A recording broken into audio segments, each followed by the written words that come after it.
को मारा, धृष्टद्युम्न का गला काटा क्योंकि द्रोणाचार्य का गला काटा था, शिखंडी जो भी मिला सब जितना बचा हुआ था सब अकेले खून खून खून काट करके नष्ट कर दिया। पर जब पांडु पुत्रों को देखा तो महाबली भीम की तरह ही था उनका पुत्र, लेकिन भीम नहीं था। तब उसको लगा कि अरे बड़ा भारी धोखा हो गया, मैंने तो प्रण ही किया था पांडवों को मार करके। अब नजदीक गया, अब पांडवों का तो पता नहीं ना उसको, नजदीक गया और कहा कि क्षमा चाहता हूं, पूरी अक्षोणी सेना मारी गई, धृष्टद्युम्न मारा गया, शिखंडी मारे गए, सब विनाश कर दिया, पर धोखा हो गया। पांडवों की जगह 5 पुत्र द्रौपदी के मार डाले। तो उसने कहा मेरे वंश का विनाश कर दिया, नीच हमने सेनापति बनाया था पांडवों को मारने के लिए, अपने वंश का विनाश करने के लिए नहीं। युद्ध में मेरा पूरा परिवार मारा गया तो कम से कम महाराज पांडु के वंश में तो था। बस सुख और दुख तत्काल ऐसी उपस्थित हुई कि उसकी मृत्यु हो गई। द्रौपदी जी रुदन करने लगी और अर्जुन जी ने प्रतिज्ञा की कि इस गुरु पुत्र को अभी बांध कर लाता हूं। तो जब बांधने के निमित्त से गए तो ब्रह्मास्त्र का संधान कर दिया। बहुत अस्त्रवेत्ता था पर ब्रह्मास्त्र वापस करना नहीं जानता था। 5 ब्रह्मास्त्र पांडवों की तरफ। अर्जुन ने भगवान श्री कृष्ण से कहा, प्रभु बोले बेजोड़ ये बाण है, इनसे केवल ब्रह्मास्त्र से ही शांत किया जा सकता है, और तुम जानते हो ब्रह्मास्त्र संधान करो, वो वापस करना नहीं जानता, और दोनों ब्रह्मास्त्रों का शमन करो। अर्जुन जी ने वैसा ही किया, बांध लिया स्वस्थामा को, जैसे पशु को बांधा जाता है, रथ के पीछे डाल दिया और द्रौपदी जी के सामने रखा। बोलो इसकी गर्दन उतार दे और इसकी खोपड़ी में खड़े होकर के तुम स्नान करो। यही तो तुम्हारा प्रण था कि मेरे सोते हुए पुत्र को जो मारा मैं उसके रक्त से जब तब मानूंगी, हृदय को शांति मिलेगी। करो।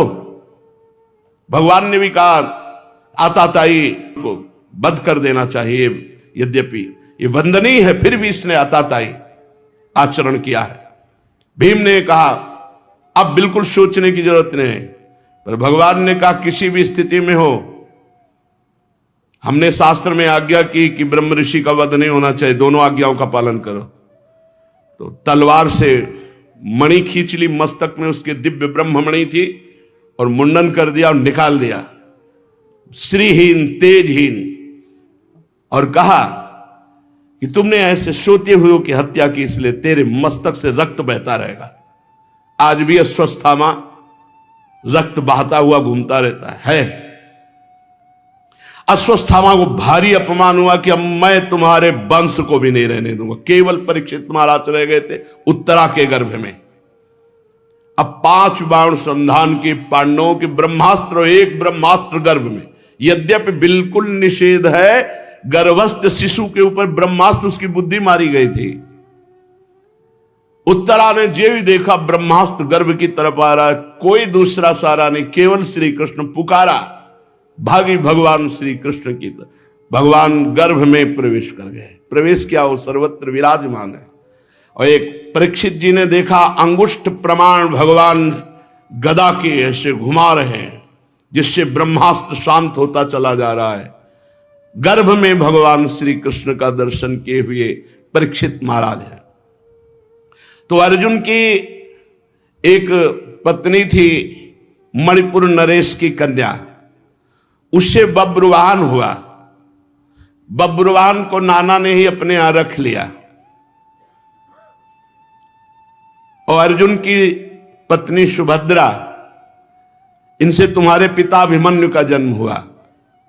और वीर अभिमन्यु ने सभी अतिरथियों को जीत लिया था। अभिमन्यु जैसा कोई दूसरा वीर नहीं था। 6 महारथियों की अकेले टक्कर, 9 किशोर अवस्था, अकेले टक्कर 6 महारथियों की, होश उड़ा दिए थे। वो तो जयद्रथ ने भगवान शंकर से वरदान मांगा था, इसलिए वो विजय को प्राप्त हो रहा था।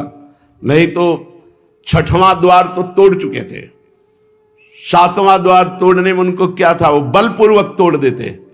जो 6 की कला जानता है, गर्भस्थ शिशु अवस्था में ही सीख गए थे, गर्भ अवस्था में वो सातवां तो अपने पिता के पास रहकर कितनी बार सुन चुके थे, उसे तोड़ देते, पर जयद्रथ ने वरदान भगवान शिव से मांगा था, घेर लिया, एक कदम आगे बढ़ने नहीं दिया। 6 रथियों ने बिल्कुल अनर्थ 6 बिना अस्त्र शस्त्र के जिस समय अभिमन्यु थे 6 महारथियों ने घेर करके मारा।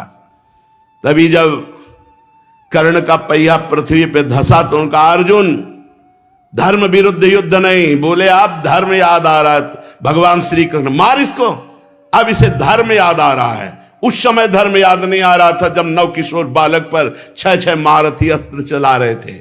तो अतिरथियों को भी जीत लेने की सामर्थ्य अभिमन्यु में थी, क्योंकि भगवान श्री कृष्ण की बहन के पुत्र थे, भांजे भगवान के, बहुत समस्त विद्याओं में प्रवीण।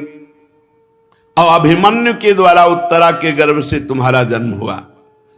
परीक्षित, कुरुवंश का नाश हो चुका था, अश्वत्थामा के ब्रह्मास्त्र से तुम भी पधार चुके थे, लेकिन भगवान श्री कृष्ण के प्रभाव से तुम पुनः जीवित हुए। परीक्षित, तुम्हारे पुत्र ये सामने बैठे हुए हैं, क्योंकि गंगा किनारे सर्वस्व त्याग कर जब बैठे हैं तो पुत्र भी बैठे हुए हैं वहां, जन्मेजय, श्रुतसेन, भीमसेन, उग्रसेन, और ये चारों बड़े पराक्रमी हैं। और आगे की बात मैं तुम्हें बता दूं, तुम्हें तक्षक काटेगा 7वें दिन जब हमारी भागवत समाप्त होगी, और तुम्हारी मृत्यु भी होगी।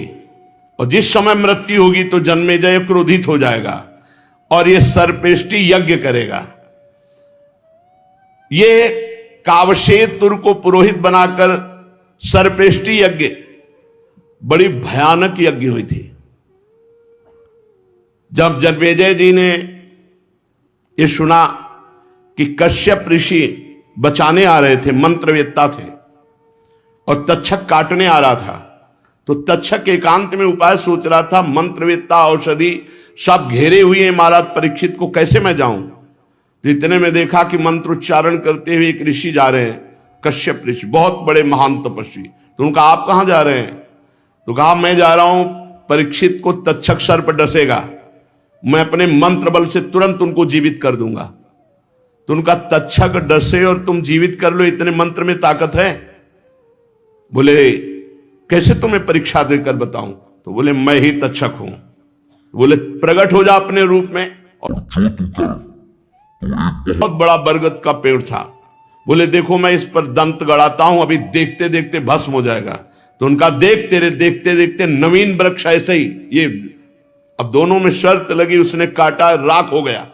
जो ही राख हुआ, मंत्र पड़ा, डाला, उससे बढ़िया नए किनगे वाला उतना ही बड़ा वृक्ष। तो उनका, क्या चाहते हो? बोले, जाएंगे, कुछ धन दे देंगे। तो बोले, मुझे पता है कि रत्नों की खान कहां है, धन कहां है, ये लो, जितना धन चाहो यहां से ले जाओ, वापस हो जाओ। बस इसी वकालत में यज्ञ हुई थी, क्योंकि श्रृंगी ऋषि के द्वारा साप से पीड़ित होकर तक्षक का काटना निर्दोष, लेकिन कश्यप ऋषि को वापस करके फिर काटने आना अब दोष। तुम्हारा वैर था परीक्षित से, आने देते कश्यप ऋषि को। तो जन्मेजय को जब पता चला तो उनका दंड देंगे, सर्पेष्टि यज्ञ का